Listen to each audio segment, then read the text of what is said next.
everybody. Welcome to another episode of Paranormal Pursuit Podcast. We have Robert with us and Sandy with us, and I'm Maya. And today we're going to be talking about animals, pets, and what happens when they go to the Rainbow Bridge, our spirit guides, things like that. Everybody loves animals, and I'm surrounded by them right now, so... Now, Sandy, you were saying that you actually have channeled animals for people before, or when you're doing readings. I mean, you're a psychic and a medium, and when you're doing readings, do people's animals come through? Absolutely. And, one of the things I think is really interesting is and I've shared this before on some of the other, podcasts that we've done. My office was in my home, but often I'd get up in the morning, and if I had a session that day or the next day, the soul that was coming through to communicate with someone be kind of waiting at my house, just hanging out. Many times those souls were animals. Animals tend to come through first to do with their level of ascension. And I hate to use the word better because it's not better, but they're more ascended than we are. That's why you don't have to have the gift of speaking like we do. They have the gift of telepathically communicating. We've already worked through a lot of the emotional issues that humans have.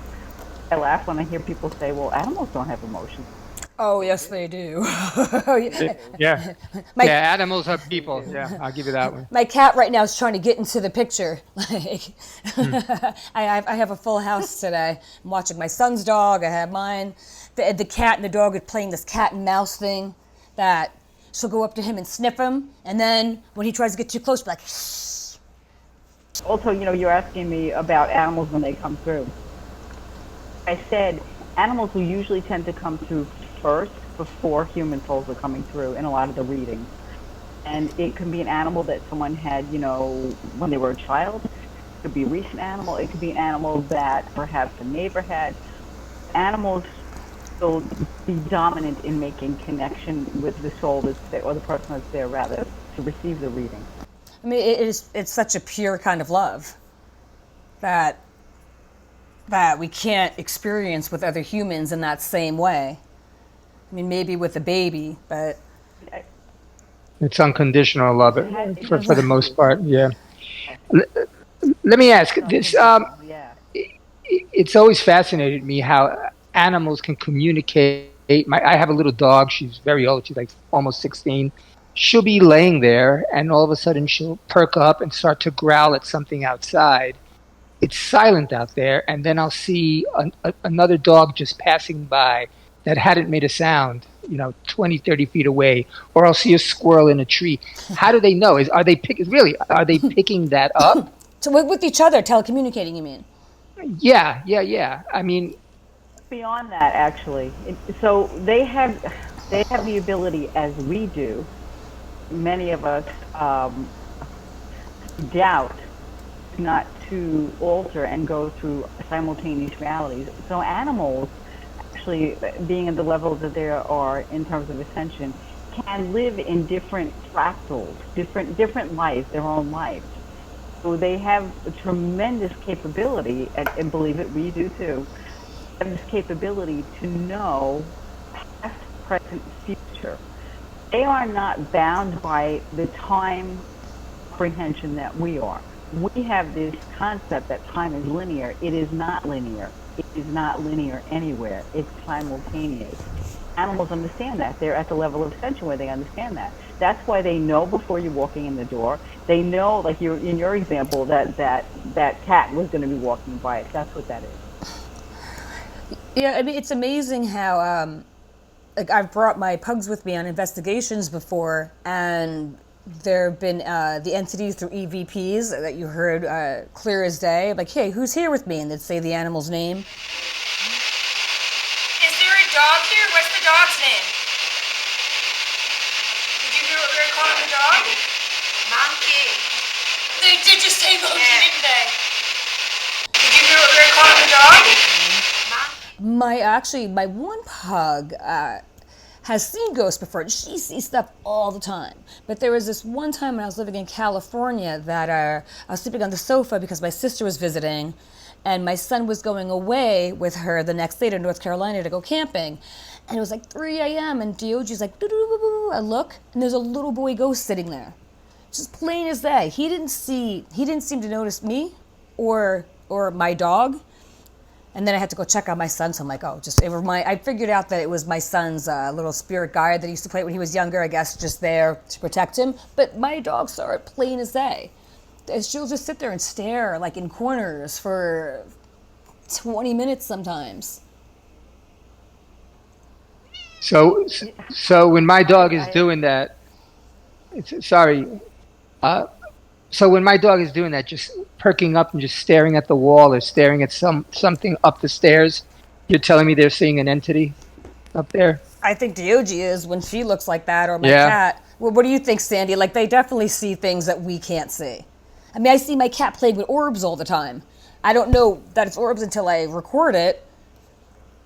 I've seen that too. See things we choose not to see, because we choose to see only through our five senses. Well, do they have a choice? And you're in this realm, you see beyond that. You don't have that choice. They're on a very different level of ascension. So if we can see visually normally, for them it's normal to engage in communication telepathically. It's normal for them to very different way, meaning spirit. People, I've worked with people. They've asked my cat is misbehaving so badly right come now. and help me with my animal. I think that the cat is trying to talk to us. Yeah. Mouse, do you want to say something? Yeah, I want to be a star. I'm telling you. But it's Someone also asked me to help them with animals. But it's also because my son's dog's here too, so they're doing the stare down, you know. You can start your own, veterinary practice over there. I'm telling you. So, what about spirit guides? People say that they have, the Native Americans used to have, right? The totem, the animal totem pole. I mean, like, I've always felt connected to horses and dolphins. I mean, obviously, I like dogs and cats. So we all have several guides, and our guides change throughout our lifetime based on what their job is, and as well as where we are in our spiritual development and ascension. Guides are constantly changing for us. We all have animal guides. We all have guides that are of different soul origin. We have guides that are nature guides. We have animal guides. We have extraterrestrial guides. Every one of us has those. Yes, absolutely. And I think that many cultures, including Native American, Peruvian, excuse me, from other countries as well, have known that and have been in communication with those types of guides. But absolutely, we'll have animal guides. Yes. If someone feels particularly drawn to a certain animal, or they keep dreaming about that animal, or they're drawn to the sound the animal makes, that's usually an indication that animal may be a guide for them. Because I love ducks. Rational explanation why I love ducks. And it's very bizarre, I know, and I'm airing this out. No. I love it.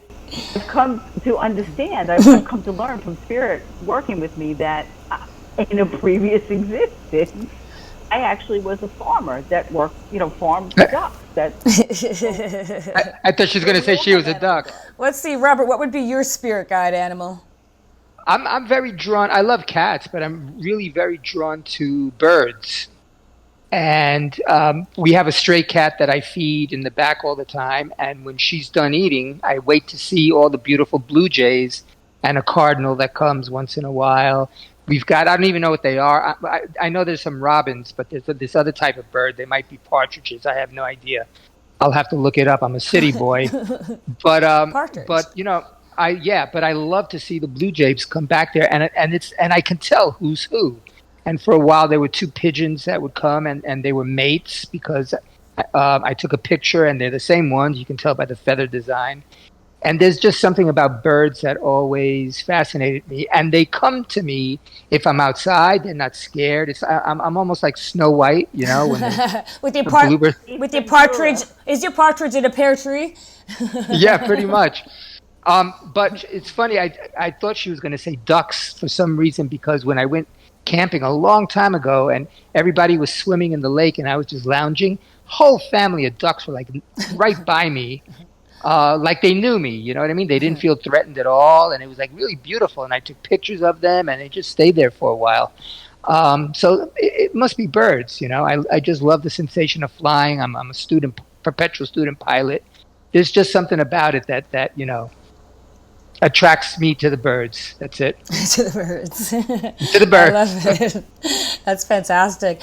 I feel like, and I never felt like this before until my one dog, when DOG had puppies, the one puppy that like almost didn't make it, and she's just so needy and she picks up my energy. But it's almost like she's like my soulmate animal, which, I mean, I only have one kid, so I don't know if you have more, if you have a favorite or not, but like sometimes you have an animal that you have such a soul connection to that, like I know that her and I lived on other planets before. You know, and there's no way that dog is not. That dog's not a dog. They did not come from a wolf. It is a dogalian. She talks, I mean, Sandy, have you ever seen that people have maybe even the same pet that will come back to them a second time in their lifetime if they can decide that? Yeah, a couple of things that you just touched upon, and we'll answer that first. Yes, I have seen reincarnation, canines and felines, other animals as well, to actually use soul contracts with humans. Yes, I've seen that happen. Sometimes the animals are capable, just as humans are when they cross over, of renegotiating contracts. And that's part of what they will do. They can renegotiate so that they can continue the contract with a similar family. And you talked about, and this is a great topic for another show, soulmates. People have this misconception about soulmates. First of all, we have many soulmates in life. Mine's a dog, I knew it. It's very rare that actually your soulmate is your love partner. That's just such a misconception. But one of the things you just mentioned was very accurate. Animals are our soulmates and can be our soulmates. So when you have that intense connection with a specific, pet that you have, and it doesn't have to be a cat or a dog, it could be any kind of animal, that you just can't even understand, the same way when you have that type of connection with a person, most likely that's indicative that animal is one of your soulmates. Absolutely. I've had that. My lights just flicked. I've had that type of connection, so I know exactly what it is, and I knew we were soulmates. It was like, this is wild. We've done this before. Yeah, like if I get upset, she gets like she knows. I mean, she's super needy. I don't mind. She's super cute, but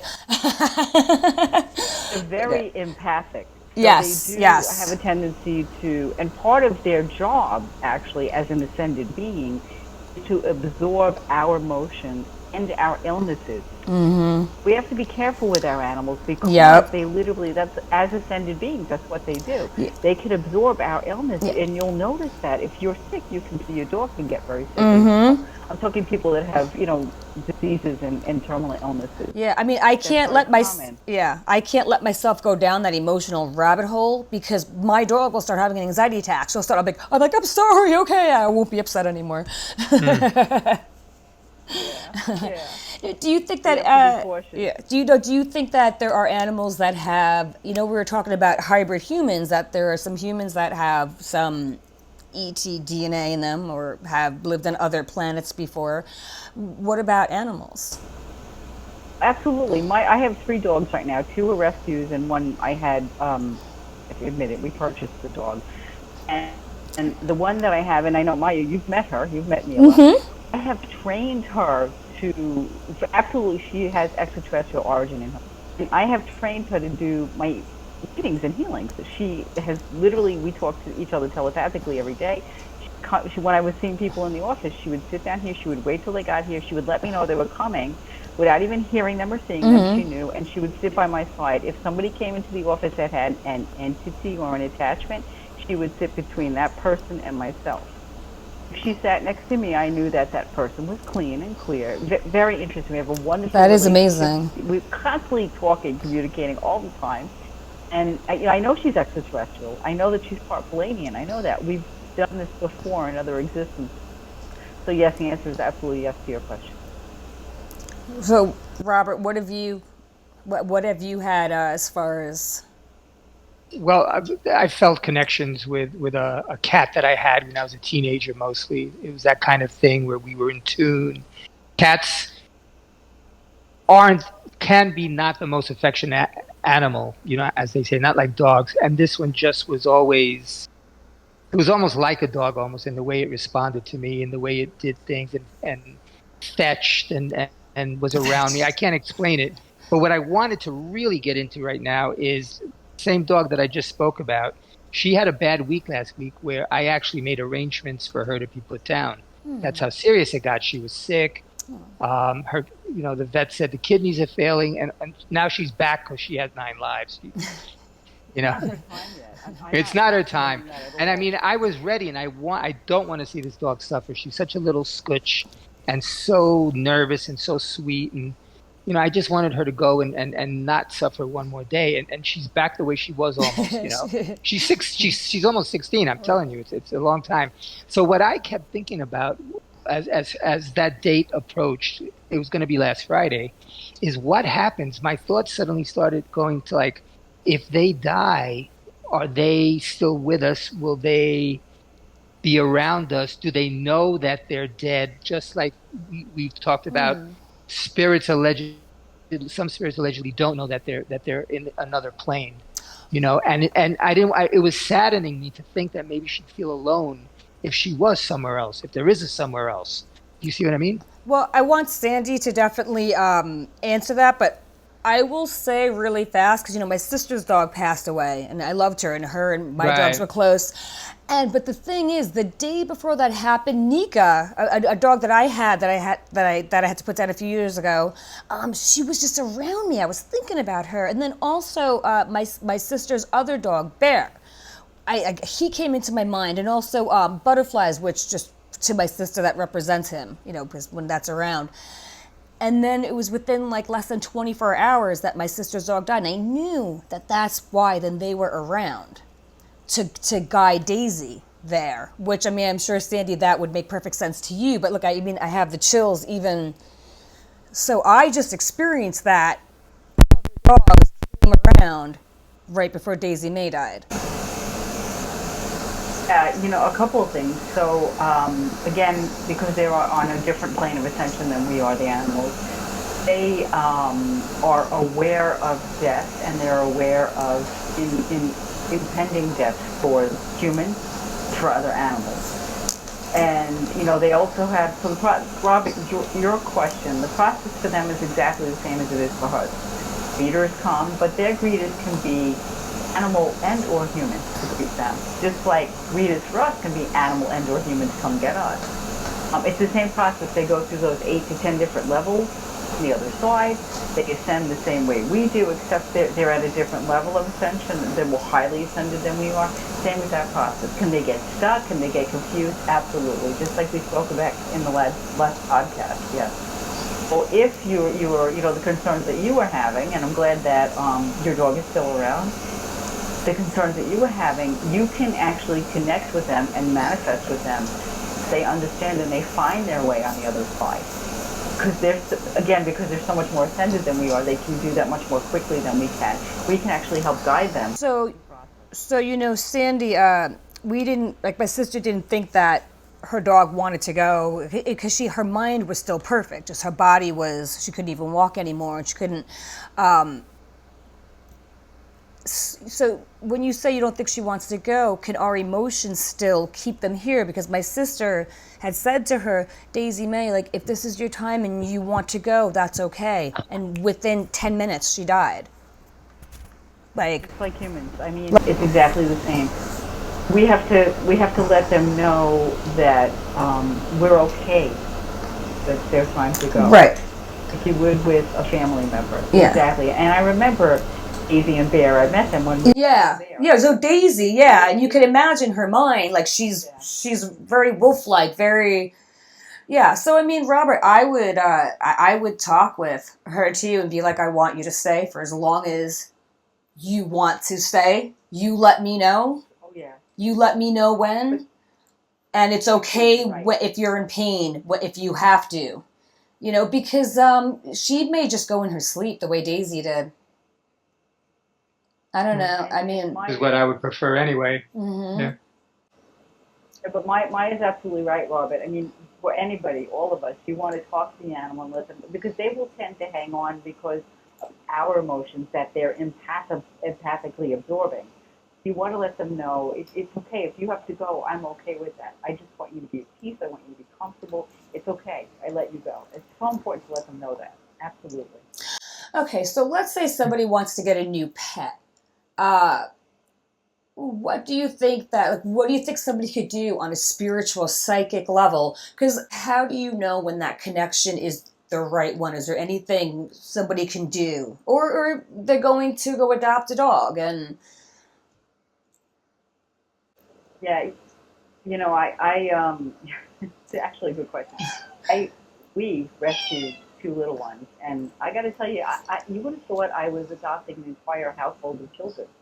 I mean, we had people come to our house.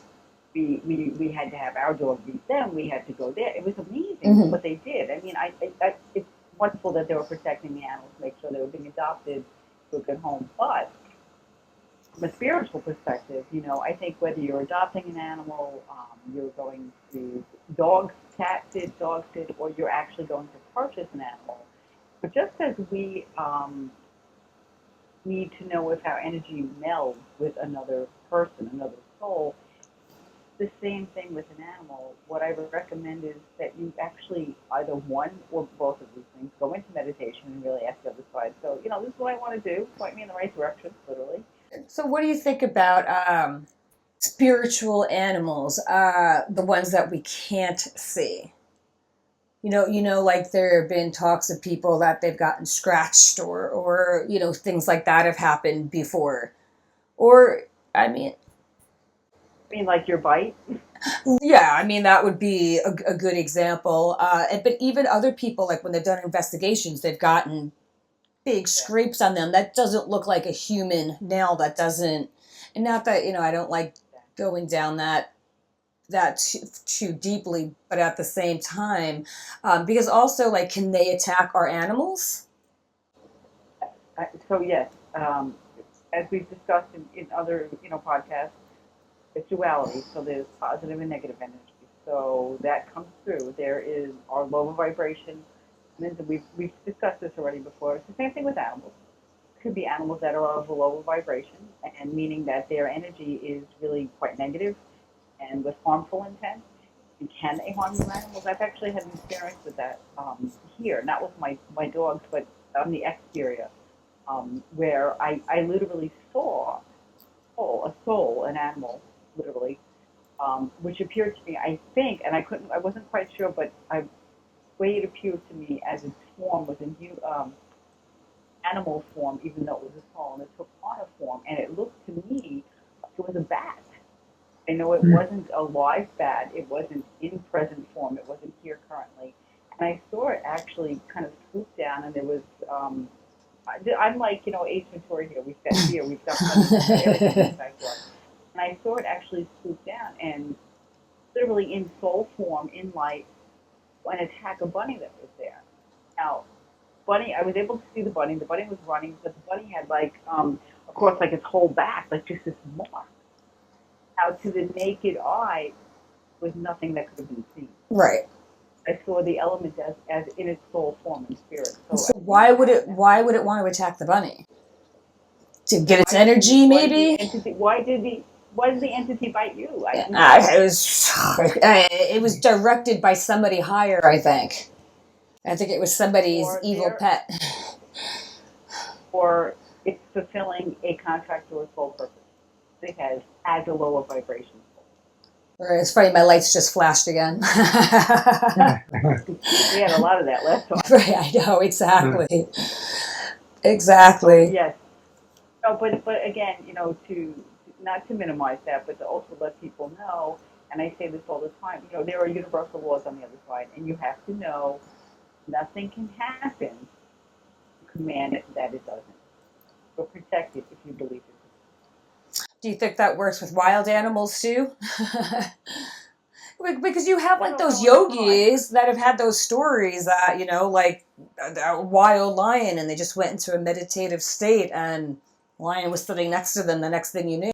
Now, when you say animals have a higher form of ascendancy, are you talking specifically animals that are more domesticated, like dogs and cats, or would it be all animals? All animals. So confusion could come in. We tend to think, oh well, they're less than us cognitively. We tend to think in human thought. When what I'm referring to is the reason that animals cannot speak the way we speak. They do speak, but not the way we do. They no longer have the need to use language the way we do. They've ascended through as full relation animals. They've ascended through the lessons of having to work through emotion to express it verbally. And that's what I mean by they're up a different level of learn those lessons. They don't have to do anything. You'd have to think, like, especially with dogs, that okay, and cats too, fine, I'm sorry. My cat just meowed at me. Yeah, because they've been so domesticated over the years, over the, I don't know, hundreds and hundreds and thousands of years, I guess, right? That they must be more evolved on that human level, like, because they know humans and they could pick up their senses, and I mean, just I guess even like the genetic DNA of a dog, because you go from a wolf to like a pug. They didn't, you know what I mean? And also even the German Shepherd type dogs. I mean, they know how they go and they rescue. The stories of them rescuing people, or they know that their human is having a heart attack and they run and get help, Lassie style, I'm thinking of spiritual evolution, and I'm thinking of how they've already evolved beyond the point where we have. And that's really what the answer to Robert, your question. That's what I'm referring to. That they've evolved. They no longer need to be in the place where they have to acclimate emotions through words. Why is it then that in the great scheme of nature, and if there is a God, let's say, and he chooses to bestow human beings with these bodies that can adapt to anything, we can climb, we can swim, unlike fish that can only swim. Do you understand what I'm saying? Dogs can't pick up things with their paws. We can, and we've evolved mentally. Then why is it that we also can't be enlightened, as enlightened as as the animal world, for instance? Do you see what I'm getting at? Why is it then that we're not? That why can't we be these perfect beings, physically and mentally and spiritually? Then and then why, if dogs are like this, are they limited because they're subjected to four paws and the inability to open a can for themselves to eat?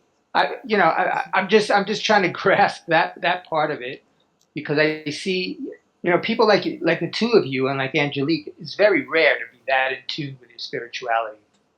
So you would think that most human beings would be, but we're not. You just pick up a newspaper and you see, the level of violence and stupidity that we suffer through every day, and how people use animals for. Yeah. It's so, this might be a tangential question I'm asking about, or a philosophical question, but why is it that when you take a human being, which you would figure would be this perfect form, mentally, physically, spiritually, and yet it's not, and then you take a dog and it's so simple, and yet they're at a more enlightened level than your average human being? It has a lot to do with the emotions that we described we're still going to work through. It has a lot to do with cognition and limited cognition and ignorance and fear and doubt, whereas animals, in general statement, animals, are not working on those levels. We've already ascended through that. Why? I don't know the answer to that. Do you think if you're a dog, you're always a dog? If you're a cat, you're always a cat? No. I believe, and I should say I know that you can reincarnate, you can ascend and you can descend. But you talked about fallen angels. Right. Descending. They chose to come down as humans again. So same thing. Animals can, despite if whatever the contracts they're writing and they want to learn, whatever they want to have the experience of, I should say it that way, can choose to be human soul when they reincarnate, or vice versa. Then you can descend a lot more easily than you can ascend. You have to ascend if you've earned that. Right. See, I don't know if I believe though that like if you're a human that you could come back as a dog, and I know a lot of people do. I think that if you're an animal, you could probably test out the other animal species, but I wouldn't be surprised if a feline kind of sticks with felines. You know what I mean? Like a lion or a tiger or a domesticated cat. I think it's for us. To us, it seems like so much of this seems. Because I wouldn't trust my whole spirit like in a dog's body at the mercy of some human. I'm like, that's way too risky. I may get lost and never come back. Done a lot of Akashic readings, and so what that basically is of someone's life, all of their existences. And so, I over and over again, many times I've seen animal become human, human become animal, become ET. Yeah, in Akashic record readings, I've seen that. So, my answer to you is yes. Right. And I know a lot of people think that. But I also think that you don't have to necessarily put your whole entire soul and spirit into something. I think you have X amount of energy, and you probably need a lot more of it to be a human than you would to be an animal. I think I just sent out a little piece of me. Yeah, all right, go check that out. I'll keep checking back in on the computer screen. Back with you next week. Yes, right. We do defragmentize our energy. Oh, so one soul. I like that word. When it crosses, because it's a fractal, you defrag. One soul, when it crosses, for many different reasons, which I won't even get to now, this is totally another show, and actually split into different pieces and go into different incarnates. So I've always that happens. Kind of like I've always thought that. I didn't know the word for it, but it just kind of makes sense too. You know what I use as the example when I teach classes, so and I know we're all kind of sort of around the same age. Beam me up, Scotty, and you would see all the particles, right, and then they come all back together again. That's kind of like what happens. So when you go to the other side, it's all the energy disperses. When it comes back together again, you can make the choice when you're making your contract that you created. Well, I want some of this energy to go here this time, et cetera, et cetera. You'd be like, you want to be a cat together for a little while? Like, that could be cool to bring back to the. The energy of the soul always reintegrates, and it crosses over. Right. Yeah. I mean, I would hope so. Unless, what if that energy just got lost? Does it know that it's dead? You know what I mean? For example, or it just really went down a dark path. Does it kind of stay in that gray area until it figures it out on its own? And then can it turn into its own entity? Because remember, you spoke one time about poltergeists, saying that sometimes it's somebody's energy. I know this is a different topic, but that somebody's energy can actually form into something else, its own entity, if it's enough of it. Yeah, there's different types of entities, and one of them is our own emotion. Kind of like the movie The Blob, and it just keeps building, and it becomes its own entity, literally, the emotion itself. Yeah. So I wonder, like, if that can that get stuck here? Oh, what I meant was this. So when there's a defragmentation, and so say for instance, I just saw, I'm going to reincarnate, and I'm going to be in this person, this body, and I'm also going to be in this person, this body. So I'm in two different bodies. And say, for instance, so number one deceases, person number two is still alive. So an integration can't occur until that second person actually deceases and all of the soul energy is there. Yeah, That's a better way for me to explain. And what if it brings it back a little tainted? Like, like you say that you maybe your duality side, and somebody goes, I lost a piece of myself, or do you know what I'm saying? Like, what if, like the other side of your energy failed real bad in that lifetime and just completely messed up and got off track? Do you have to reabsorb that?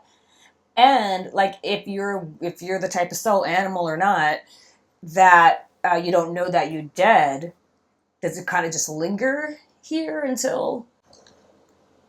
I think what makes it kind of complicated to explain the answer to your question is that, again, we're thinking of time in terms of linear. Remember, everything is simultaneous. So the way I it's hard to grasp. Is like a linear, it's a linear answer. But even though one's crossed and one's still here, the answer I gave you before, reality, simultaneous reality, it's all happening at once. Which is why when you enter somebody's Akashic record, you can see all of their lives, all of their fractals. So it's really hard to explain the concept when our mission limits us. Yeah. So, Robert, what's your take on that? I see you. What are you thinking? I'm trying to ponder all this. It's a little beyond my realm of understanding. I've always had a fascination in the notion of reincarnation. There have been times when I felt certain that I've lived another lifetime. There are things, but it could just be, I always thought, all right, it could just be, it's a movie I saw when I was 3 that's stuck in my mind now because I was in England. I felt like I was in England because of a movie that affected me when I was a kid or something like that. So I just find it hard to grasp that if we do go on in the afterlife, that we, instead of staying in the afterlife, that we then come back and become totally different people, where we don't understand that we've been in another life. You see, it's either, if we're going to believe in this, then it's either going to be either or, where, this is our turn to live, then we die, and then this soul that we had presently continues to live on as a soul and reaches its levels, as you talked about, but not that all of a sudden it would come back again, and be reincarnated in another body or another form, even as an animal, you're saying. That's why I find it a little bit hard to comprehend. If we're going to go down this belief system, which I'm totally open to doing, it has to make sense where it's either or. Do you see what I mean? But Sandy said it's all happening at the same time. So maybe that's what I'm trying to grasp. I know, that's the hard part to grasp. I have students that have been following me that I've worked with, literally mentoring, several years. It takes years to actually understand the concept of simultaneous reality. It truly does. And I have them now going in and out of lifetimes. So in other words, like right now, while I'm talking to you, I'm also conscious of previous existence, functioning in it at the same time. Because it's only linear here. It takes years to develop to truly understand that concept, and then to develop working in different existences at once. My lights just blinked again. It's like when I can listen to several conversations at once and answer all of them at once, because I can also be in different fragments, my own different lives. It's a concept that's very, very hard to really understand and actually function. I get it. We should definitely do a topic on that. That would be an interesting topic to do. Yeah, so you see where I'm coming from. I'm trying to wrap my way around one concept, which is simply life after death. And now what you're saying is that, there are different ascendancy levels and that you come back. And so, yeah, it's my head's about to explode. That's what I felt before, too. But in a good way. Not like before when we were having technical difficulties, which I can't even talk about. Yeah. And verbal difficulties. Yes, that was... It sounds like we have a lot of great topics coming up. I mean, there's so much for us to really go into and talk about. Yes, definitely. Yeah, I would love to revisit the notion of reincarnation and what it means and whether it's feasible. I guess it's for lack of a better word. Well, I guess I'll have to name this one Pets and Reincarnation. Hey. All right, well, then I guess unless anybody else has anything else to say, I guess we'll sign off and see everybody next Okay. time. All right. That's great. Take care, ladies. everybody.